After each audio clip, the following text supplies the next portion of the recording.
You ask Tiger to solve. This deals with linear equations with one unknown. The final result is x equals 7,000 over 831.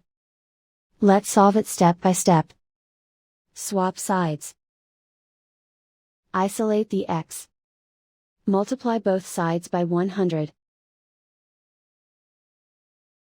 Group like terms.